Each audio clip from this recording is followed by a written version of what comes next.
Bienvenidos a Historias detrás de un swing. Soy Marco Farías y en el episodio de hoy hablaremos sobre la importancia de las reglas para un desarrollo apropiado del juego.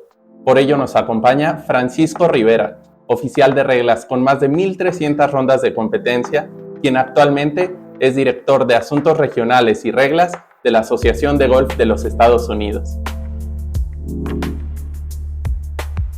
Robert Harris dijo una vez: el golf requiere solo unas pocas reglas y regulaciones para guiar a los jugadores en la verdadera naturaleza de su atractivo.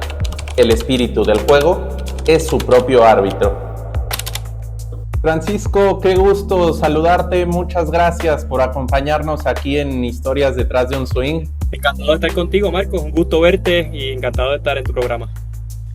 Compártenos cómo comenzó tu camino en el golf. Mi camino en el golf comenzó con mi papá. Creo que muchos de los que jugamos golf, que estamos afiliados quizás con nuestra familia, en mi caso fue mi papá. Mi papá jugaba todos los deportes. Cuando se puso un poco mayor, descubrí el golf y uno de sus arrepentimientos más grandes fue por qué no descubrí esto antes. Así que él se aseguró de que cuando yo era pequeño, cuando tenía 8 años, me llevó al campo de golf por primera vez. Seguía jugando otros deportes, pero realmente a través de todos los años el que se quedó conmigo siempre fue el golf. Y sigue conmigo como desde el primer día. ¿En qué momento decidiste comenzar a estudiar las reglas del golf? Trabajé con la Puerto Rico Golf Association como un intern en su momento. Entonces me di cuenta que las personas que entregaban trofeos, las personas que estaban encargadas de los campeonatos, etcétera, todos eran expertos de reglas de golf. Entonces, ya estando con la Asociación de Golf de Puerto Rico, quizás trabajé 1 o 2 años antes de empezar con los cursos. Y una vez comencé con los cursos, me di cuenta de que pues todo se me hacía más fácil. O sea, en mi caso, pues yo trabajaba la parte operacional, trabajaba la preparación de torneos. Entonces, pues mis comunicaciones con los departamentos de reglas, con los oficiales, con los clubes, con los mismos jugadores, cuando estamos trabajando en el campo, uno está en el campo tantas horas, pues entendí que era importante aprenderle reglas y por esa trayectoria pues arranqué y seguí y sigo con eso hasta el día de hoy. Y justamente ahora que decías cómo comenzaste, ¿cuál es la labor de un oficial de reglas, no? Que muchas veces algunos ni lo saben. La manera quizás más fácil de explicarlo es cada deporte pues tiene una serie de oficiales. El baloncesto, el fútbol, el béisbol, etcétera, todos tenemos oficiales. Lo que trabaja un poco diferente en el caso de golf es que nosotros no somos intrusivos, no somos parte del juego a menos que nosotros seamos llamados o tengamos que actuar sobre una situación en particular. Así que diferente quizá a ese referí o ese árbitro que trabaja en fútbol, él está muy activo todo el tiempo y hay muchas cosas que son subjetivas. En el caso del golf, casi todo es blanco y negro con el libro que nosotros utilizamos, que tiene mucha redacción, tiene muchos panoramas, etcétera. Pero nuestra responsabilidad número uno es que se lleve a cabo una competencia bajo los estándares que existen en las reglas, siempre y cuando pues no tengamos que entrar con una situación particular que nos llamen, sino que dejamos que los jugadores jueguen, de nuevo un deporte diferente, los jugadores juegan su propia bola, un deporte de honor, etcétera, pero si tenemos que interferir, pues nosotros nos aseguramos de que todo se juegue, como dicen por ahí, por el libro. Me gustó esa referencia que hiciste, sobre todo porque uno de los objetivos de este podcast es llegar a más gente, no solo a los que conocen de golf. Y en cierto modo, ustedes son el equivalente a un árbitro, como dices, de fútbol, de béisbol o de básquet, pero también en otros sentidos creo que su trabajo es completamente diferente. Yo te he visto muchas veces, pues prácticamente muy pegado a los agrónomos o muy pegado a la gente de operaciones del campo para preparar un campo para un torneo. Explícanos acerca de este tema. Por supuesto, nosotros no tan solo nos limitamos a la acción, digamos, empieza el torneo, estamos limitados a la acción, sino que nuestro trabajo más bien comienza días, semanas, meses antes y en algunos casos años antes. Nosotros nos aseguramos de que todo lo que pase en esa cancha, en ese campo de golf, pues esté a la par con lo que nosotros necesitamos como reglas. Incluso, pues eso incluye trabajar con el grupo agronómico, o sea, las condiciones del terreno, cómo nosotros queremos que juegue un campo pues más suave, más duro, etcétera. Trabajamos con las distancias, básicamente nos encargamos también de lo que sería la estrategia del jugador al llegar al campo de golf. La intención de nuestros campeonatos o de nuestros eventos particularmente es que sean eso mismo, que sean un campeonato y no sea lo mismo que quizás las personas, los aficionados juegan un sábado, un domingo, sino que cuando nosotros llevamos a cabo esa competencia se sienta que es un nivel elevado y eso es todo todo es un balance de esas conversaciones que son de antemano. Algo interesante que muchas veces no recordamos es todos los campos de golf son diferentes. Entonces, pues nuestro trabajo en cada evento, en cada campo de golf va a ser diferente. Diferente de nuevo a un árbitro de quizás de fútbol, de baloncesto, béisbol, donde todas las canchas, los campos son similares. En el caso de fútbol y baloncesto, fútbol, etcétera, son las mismas. Pero en golf tenemos muchas cosas diferentes. Por ejemplo, puede ser un campo en la playa, que a nivel del mar, puede ser un campo en la montaña, quizás como Ciudad de México, donde la bola viaja más, tenemos más humedad, menos humedad, más densidad en el aire. Todo ese tipo de cosas afectan dónde esa bola de golf va a terminar y qué resultado que el jugador va a obtener después de un golpe. Así que todo ese tipo de cosas se consideran. Y un detalle que no quiero que se me pase es cuando trabajamos con televisión, de nuevo, de la mano con este comentario de que todos los campos son diferentes, tenemos que trabajar con televisión donde podemos ubicar una torre de televisión. Tenemos que moverla. Aquí me bloquea el tiro. Nosotros queremos poner una posición de bandera específica en un lugar. A lo mejor televisión quiere la torre ahí o muy cercana y entonces interfiere. Todo ese tipo de conversaciones laterales pues se llevan a cabo antes de la competencia y la intención es que cuando comienza la competencia tengamos lo menos posible que lidiar, porque todo el trabajo se trata de hacer antes. Charlando contigo ya nos damos cuenta del conocimiento que tienes, pero me encantaría que nuestros escuchas sepan a cuántos torneos de la USGA has asistido, el número de majors al que has asistido, porque acabas de ir al Open, pero que nos digas, a ver, fui a 2 US Opens, a 3 US Amateurs, ¿cuántos llevas de cada evento? Tengo que sacar cuenta, pero por ejemplo, de los majors masculinos, llevo 2 Masters, un Open, 4 US Opens, los Latin American Amateur Championships, todo menos uno, así que 9. Mundiales de aficionados llevo 4, Olimpiadas juveniles llevo una, campeonatos del Caribe quizás 20 y pico, campeonatos locales. Bueno, en resumen, no tengo el número exacto, pero en resumen creo que tengo, tengo 4 eventos dentro de las cuerdas del PGA Tour, trabajando como oficial de reglas. Yo creo que mi número son como 1.300 rondas de competencia, más o menos, algo así. Y esas son las de competencia, no los días antes de preparación, sino la competencia en sí. ¿Cuántos años has trabajado en la USGA, Francisco? Oficialmente en el staff llevo 5 años y medio más o menos. Antes de eso fui consultor, así más bien pues entré a la USGA, me llamaron como para ser consultor en lo que se llama el comité de reglas. El comité de reglas es el grupo de personas, que es un grupo pequeño, como 12 a 15 personas, que se encargan de hacer las modificaciones, hacer los cambios, recomendaciones, etcétera. Entonces me llamaron a principios del 2017, me trajeron a ser parte de ese comité como consultor. Trabajé con ellos 2 años durante la revisión de reglas del 2019, que fue el cambio grande, donde cambiamos muchísimas cosas que la gente pues, recuerda. Y fui parte de ese grupo y ya terminando el proyecto, pues me ofrecieron el trabajo, que pues significó dejar a mi asociación de golf, que era la de Puerto Rico. Entonces me mudé para New Jersey y entonces vivo acá desde entonces y trabajo en el headquarters de la USGA.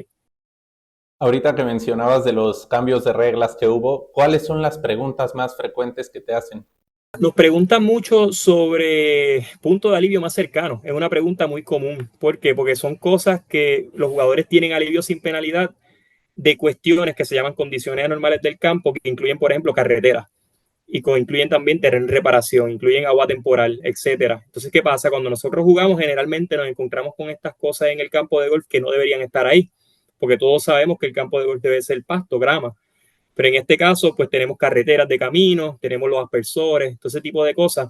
Entonces, una pregunta muy común, pues sería, ¿dónde es mi punto de alivio más cercano? ¿Dónde debo dropear? ¿Dónde me da alivio? Y es porque, pues, cuando jugamos golf, muchas veces nos encontramos con estas situaciones donde tenemos que marcar, levantar, buscar un punto y entonces tomar un drop. Esa es una pregunta bastante común.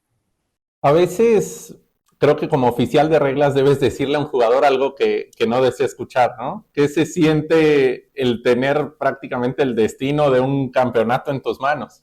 Ha pasado por experiencia, he estado en posiciones como esa y creo que lo más importante es estar claro de lo que uno le va a decir al jugador, tener empatía con el jugador dentro de lo que sea posible, pero ser directo. A veces los jugadores le tenemos que dar una penalidad que ya es blanco y negro, es transparente. Entonces, en este caso, le decimos, mira, Marco, tuviste esta situación en el segundo golpe del hoyo 9 y esa regla implica esto, y ya entonces se lo dejas directo al jugador versus quizás darle una explicación y leerle el libro de reglas. El jugador se encuentra en unas situaciones a veces que lo que quiere es saber cuál es el resultado, pero sin embargo hay situaciones que son únicas donde nosotros tenemos que tener más información. Entonces van a haber situaciones donde los jugadores a lo mejor basado en lo que nos contestan, pues se van a salir con un resultado o no con otro resultado, etcétera. O sea que nuestro trabajo, de nuevo regresando a cuál es nuestra labor, a veces nosotros somos abogados y somos abogados no tan solo de ese jugador, sino del resto de los jugadores. Cuando nosotros jugamos un campeonato de Scrub Play, nosotros estamos velando por los intereses de todos esos jugadores que no están con ese grupo particularmente. Estamos acostumbrados a ver un grupo de 2 o 3. Nuestra intención es ser el abogado, el mediador y de ese jugador que estamos actuando y también de los 117 jugadores y un torneo de 120 que no están con ese jugador para estar presente y defender sus intereses. Así que en cierta manera pues tenemos situaciones donde tenemos que ser directo con el jugador, ciertamente es complicado, tratamos de estar bien seguros antes de darle una penalidad a alguien. Y otra cosa que quizás es importante y relevante en este caso es los oficiales de reglas no son policías, nosotros no estamos ahí para castigar, o sea, mucha gente piensa que nosotros estamos ahí para darle penalidad a los jugadores y gozamos de una penalidad, al contrario. Yo quisiera que las personas que van a los torneos supieran todo lo que pasa y todas las oportunidades que tratamos de crear para que el jugador no sea penalizado y sacar el jugador a flote sin nada relevante a su score, versus quizás entrar directamente y decir, Marco, tienes 2 extras de penalidad porque hiciste esto. Nosotros tratamos de buscar todo lo posible para tratar de ayudar a ese jugador dentro de las reglas y también pues siendo justos con el resto del field. Me gustó esto que decías, ¿no? De que no necesariamente cuando están viendo al jugador, y es que una de las particularidades de las reglas del golf es que están escritas asumiendo que todos somos honestos, ¿no? ¿Crees que es un deporte en el que es fácil que el jugador que quiera hacer trampa lo consiga? En cualquier momento, particularmente si estamos jugando 2, 3 jugadores, eso es todo lo que hay en el campo de golf. Entonces, tú tienes un golpe que cayó en el medio, yo estoy en un golpe que a lo mejor está en el rough, está en el bosque, etcétera.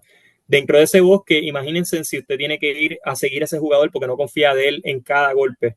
A lo mejor ese jugador está teniendo un mal día y está en todos los montes del campo de golf. Imagínense usted darle detrás de él, pendiente de que no mueva la bola, etcétera. Pero a tu pregunta, la contestación es sí. O sea, un jugador puede hacer trampa no tan solo moviendo bolas o tirando una bola, sino también con el lápiz. Con el lápiz, pues el jugador puede fácilmente, es tan fácil terminar el hoyo y poner un número que no es correcto, y eso pues va de la mano de nuevo con lo que tú mencionaste, que es bien, bien importante. Las reglas se escriben dándole el beneficio de la duda al jugador y el golf se juega de esa manera. Incluso cuando hablamos de handicap y todo ese tipo de cosas, todo es honestidad del jugador. Yo soy un 3 de handicap, pues mira, confiamos de ustedes, porque no todos los torneos que ustedes juegan son, no todas las rondas que juegan son en torneos, sí que confiamos de ese handicap. Y eso puede ir para abajo como puede ir para arriba por distintas razones, y pues, obviamente pues es un sistema que quizás la falta más grande es que confiamos del jugador, pero el golf se debe jugar así. Y yo personalmente respeto muchísimo la labor de los oficiales de reglas, conviviendo con ellos, sé todo lo que se preparan y que a pesar de tener súper estudiado el juego, siempre se presentan situaciones nuevas, ¿no? Entonces, ¿cuál ha sido esa situación nueva o la más difícil en la que hayas interferido? Mira, situación difícil es más fácil. Nuevas, tenemos novedades casi todos los días. Hay situaciones, como tú bien sabes, que tú estás y de momento, ay, no sé qué pasó, no sé cómo manejarlo. ¿Por qué? Porque el detalle más importante de nuestro trabajo es, si es interpretación, tenemos que consultar. Tenemos que consultar a lo mejor con el libro, tenemos que consultar con otro compañero, porque no todas las situaciones que están en el libro están blanco y negro. Si hay situaciones que son, pasó esto, pues este es el resultado. Pero hay situaciones, como mencioné anteriormente, que tenemos que tener esa conversación para determinar entonces cuál es la circunstancia. Eh, Situación complicada, te puedo dar un ejemplo. Me pasó una situación donde todavía trabajando con la Asociación de Golf de Puerto Rico, tuvo un director de la Junta de Directores que pues no se portó muy bien en esa ronda, y la conversación más difícil fue decirle a ese director de la Junta, en su caso era vicepresidente, si no recuerdo, y le tuve que dar una descalificación por conducta, porque nosotros también pues velamos por la conducta de los jugadores y también pues que mantengan los estándares, así que se podrán imaginar un empleado de una asociación pequeña yendo a donde un director y decirle, mira, usted está descalificado porque pues incumplió con una falta grave de conducta, y eso fue una situación quizás bastante difícil en la que me encontré, no tanto quizás por la regla per se, pero llevarla a cabo y llevar ese mensaje y darle esa penalidad tan severa a un jugador en ese calibre, pues fue bastante complicada y memorable para mí. ¿Hay alguna anécdota que tengas de uno de los torneos que nos has mencionado, algún PGA Tour o Major en el que hayas estado con algún jugador de esos rulings que han salido en televisión que nos puedas contar? Te puedo contar, el primero que se me ocurre fue el Masters. En el Masters hace unos cuantos años, creo que fue en el 17 o en el 18, Tiger Woods estaba jugando. Y en la primera ronda, en el hoyo 12, que es el Palcrest, yo estoy sentado en la parte de atrás. Hay un sinfín de oficiales de regla y entonces tienen distintos roles. El rol de ese día, pues, fue el hoyo 12. Me senté ahí. El hoyo 12 es el Palcrest por encima de la quebrada. Y estoy sentado, éramos dos, porque si por ejemplo uno tiene que ir al baño, un break, etcétera, pues somos dos. Y el que estaba al lado mío era el presidente de la USGA en ese momento, y empezamos a platicar y empezamos a como a coordinar. Y, ok, si cae una bola aquí, si cae una bola acá, si cae esto, lo otro, pues estas son las situaciones que quizás pues comúnmente pueden pasar. Esa es nuestra responsabilidad. Anticipar todo lo que puede pasar para que entonces el proceso de jugador y oficial de regla pues sea más rápido y directo. Pues chévere, tenemos todo coordinado, pero quedaba todavía la duda de quién iba a salir primero. Entonces él me dice, pues mira, sin pensarlo mucho, tú, el primero que sea, te toca a ti, después intercambiamos uno y uno. Pues chévere, y de momento pasan varios grupos, y yo estoy mirando mi listado, y ok, viene el próximo grupo, viene Tiger. Y le da el primer jugador, le da el segundo jugador, ambos por el green, y el tercer jugador que le da fue Tiger, le dio fat. La bola pica al otro lado de la quebrada y entra, pero Tiger está manoteando, o sea que no ve exactamente por dónde cruza. Entonces, cuando va Tiger caminando, pues nosotros no decimos nada porque es una regla común, bola en el agua, punto de entrada, hay un drop zone, etcétera. Pero Tiger está caminando para allá, para acá, para allá, y en un momento dado su caddy y él caminan frente al tee del hoyo 13. Entonces ya yo estoy viendo que él va a tomar un drop bien lejano de donde le corresponde. Y yo sé que siendo Tiger, primera ronda, estaba jugando bastante bien, va a estar en televisión. Entonces él me da como en el muslo así, me dice, dale, te toca a ti. Salgo a caminar y voy suave, suave, suave, porque una de las cosas cuando estás en esos niveles y estás en televisión es slow down, suave. ¿Por qué? Porque tu corazón, sabes que está en tele, etcétera, pues todo te va a decir acelérate y tienes que coger todo pausado, porque lo más importante de todo es hacerlo bien. No lo que te tarda, sino es que el resultado sea el correcto. Entonces, pues voy caminando, caminando, caminando y llego hasta el borde de la quebrada. Tiger está al otro lado con su caddy y están planificando su golpe. Y su golpe de nuevo era un ángulo quizás 30 yardas fuera de donde le correspondía. Entonces le digo, señor Woods, su drop allá, y él no me mira, pero su caddy me mira. Y él me dice, ¿estás seguro? Y yo le digo, bien seguro. Y el Tiger me mira así y me dice, ¿estás seguro, seguro? Y yo sí estoy seguro, seguro.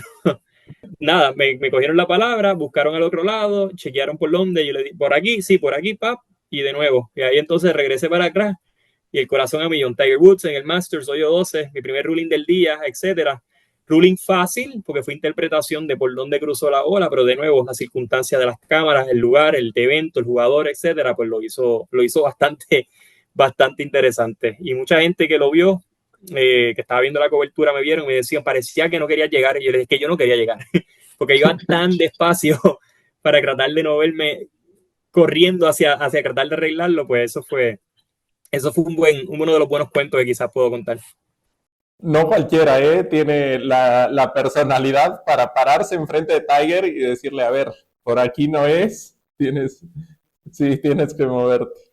Y nada, y en el US Open me pasó una vez también con Mark Leishman en Oakmont en el 2016, mi primer major. Antes caminábamos con los jugadores en el US Open y similarmente él creía que cruzó por un lugar u otro y en esa fue de la A a la Z. Me dijo de todo. Y, y nada, y en esa situación los walking referees, que en mi caso yo era uno de ellos, estamos asistidos por los oficiales de regla del PGA Tour, que son los que ven ellos toda la semana. Entonces en Oakmont, en el hoyo 9, pues él drivea y su punto de entrada y de drop era como 150 yardas antes de donde él quería dropear. Yo particularmente estoy parado en esa esquina porque nos habían dicho en la prueba, en el briefing, como quien dice, se van a parar aquí, van a ver, porque los jugadores tienen un tiro ciego, etcétera. Entonces la bola pasa por encima de mi cabeza, él viene subiendo, está jugando con Adam Scott y con Zach Johnson, y este caso fue Mark Leishman. Y nada, yo le digo el punto de entrada, se molesta conmigo, discutimos 2 o 3 veces, yo no discuto con él, sino le digo varias veces, fue por ahí, estoy seguro, etcétera, pero él está atacado. Y me dice, quiere una segunda opinión. Y los jugadores, pues, a veces tienen la opción de una segunda opinión.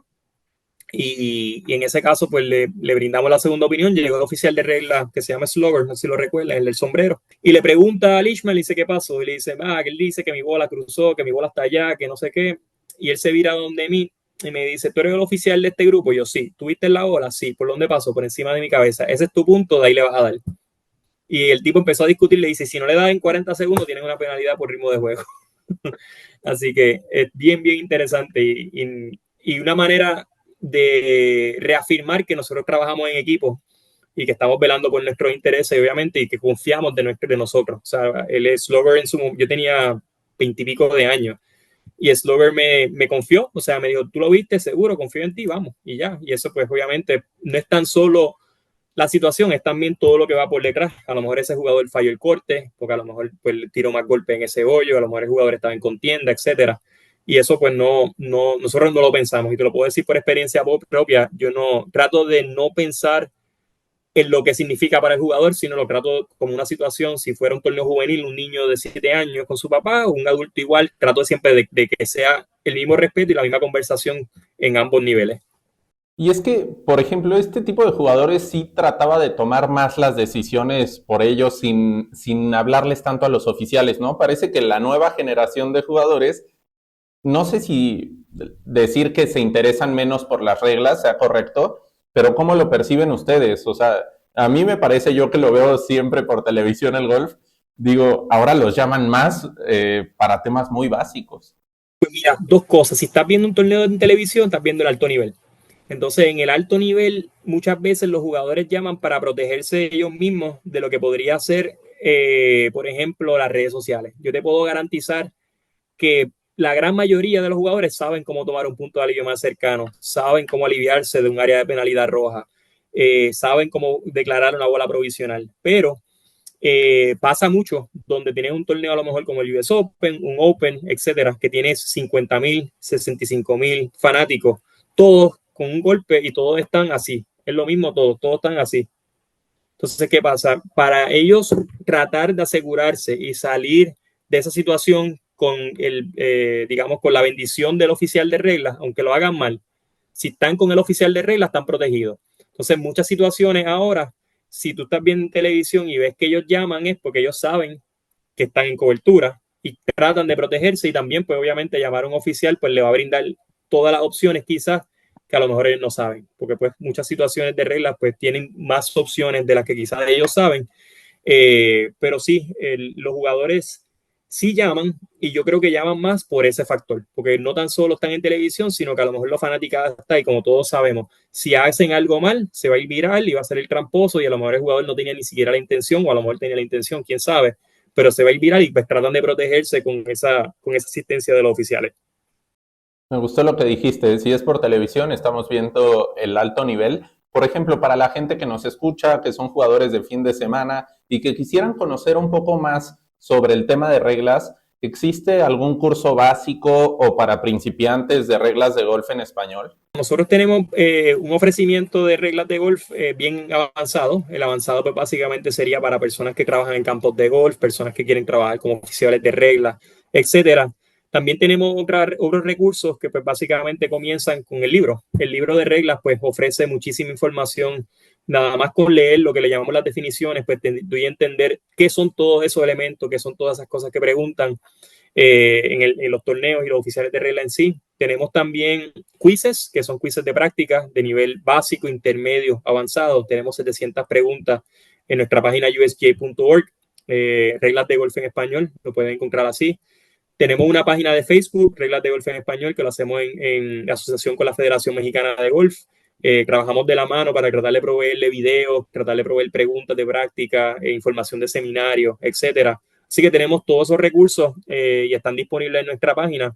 Y también, pues, en el futuro vamos a tener unos seminarios más cortos, quizás más específicos, donde los jugadores y los participantes pues, pueden hacer preguntas de todo tipo, en esencia básica, en un periodo de tiempo quizás más corto. Nuestro seminario avanzado son 24 horas con examen. Esto pues ya sería un curso pues quizás de 1 hora, 2 horas, etcétera.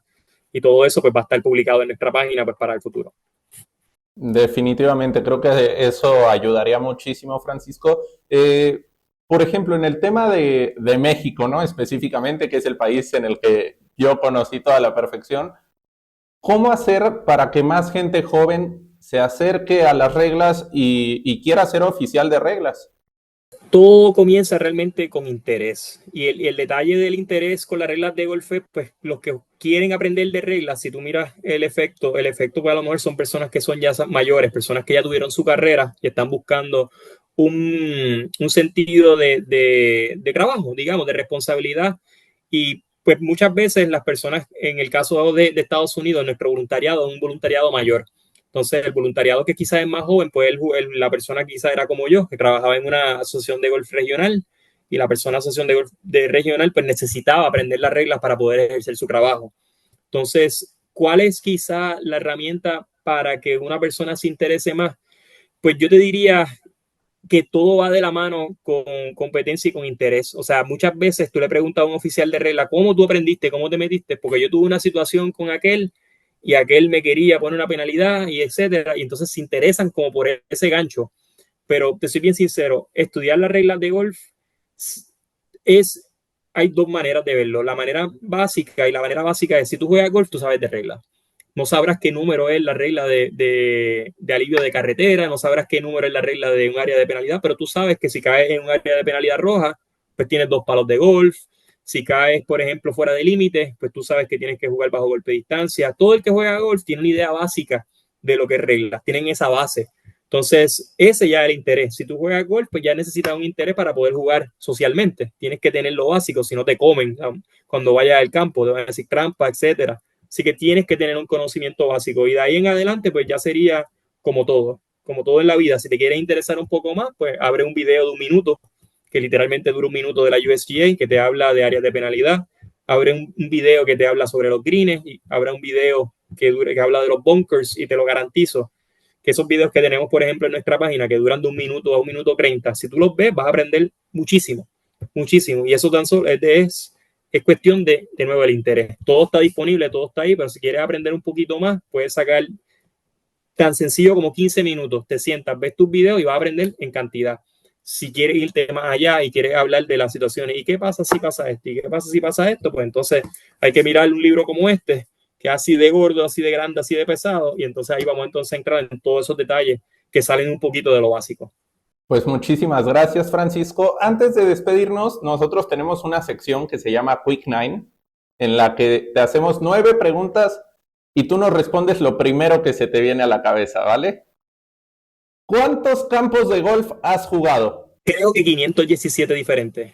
Tu top 3 de campos favoritos. Oakmont, Royal County Down en Irlanda del Norte, y un campo y vamos a decir, casa de campo, diente de perro.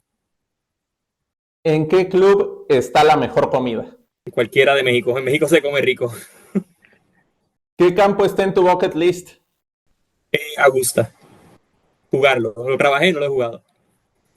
¿Quién es el oficial de reglas al que más admiras? A un caballero que se llamaba, bueno, hay uno que se llama Andy McPhee, que era del Tour Europeo. Y entonces, en el día de hoy, hay un oficial de reglas que es del PGA Tour que se llama Steven Cox, es muy admirable. ¿Cuál es el torneo que recuerdas con mayor cariño o con mayor nostalgia? El Latin American Amateur Championship, el de Puerto Rico, el primer LAC que se hace en Puerto Rico, y para mí fue un súper placer trabajar ese evento. ¿Qué es lo más difícil de tu trabajo? El estudio, mantenerse al día y mantenerse sharp, mantenerse vivo con todo lo que tenemos ahí, para que si tenemos una situación en el campo, pues podamos atenderla con rapidez y de manera eficiente. ¿Qué es lo mejor de tu trabajo? La gente que uno conoce. Con mi trabajo uno viaja y conoce muchísima gente. Marco, te considero mi amigo y todo va por el trabajo, y así pues mucha gente más, gracias a Dios, pues tengo muchas amistades en el mundo pues por el trabajo que tengo. Lo mismo digo, Fran, antes de la última pregunta, la verdad te considero mi amigo. ¿Y dónde te ves en 10 años? Pues mira, me encantaría estar en una posición que pues, ya más o menos va comenzando y en una posición donde pues puedo trabajar un poquito más las relaciones de nuestras asociaciones afiliadas, en este caso México, Puerto Rico, etcétera, y llevarlo a un nivel más allá, tratar de darle todos los recursos y poner ese poder que tenemos detrás de la USGA y toda esa maquinaria y empujar pues está la Federación Mexicana, Puerto Rico, Islas Vírgenes, etcétera, y estar en esa posición donde quizás pues, pueda ser esa pieza clave que puede redirigir todos esos recursos y pues obviamente pues maximizar y crecer el deporte no tan solo en nuestras regiones y quizás que a lo mejor salpiques pues entonces a otros destinos adicionales. Felicidades, por cierto, por ese nuevo cargo en Regional Affairs de la USGA. Después de esta plática, Fran, nos damos cuenta de lo importante que es familiarizarnos con las reglas, ya sea como periodistas, jugadores o simplemente trabajando en una federación de golf, para aprovechar los numerosos beneficios que nos ofrecen. Así que mil gracias por haberte dado el tiempo para acompañarnos. El gusto es mío y de nuevo, no tengan miedo, si quieren aprender un poquito más, yo siempre digo que unas clases de reglas de golf le va a salvar a usted 1 o 2 o 3 golpes, quizás más que una clase de 30 minutos con el pro, que es importante también, es importante afinar el swing, pero si sabemos de reglas podemos prevenir y podemos también ayudarnos nosotros mismos con situaciones de reglas. Ahí lo tienen, damas y caballeros, Francisco Rivera, director de Regional Affairs y Rules de la USGA. Esto fue Historias detrás de un swing. No se olviden de seguirnos en redes sociales y de escucharnos en su plataforma de podcast favorita. Nos vemos en el siguiente episodio.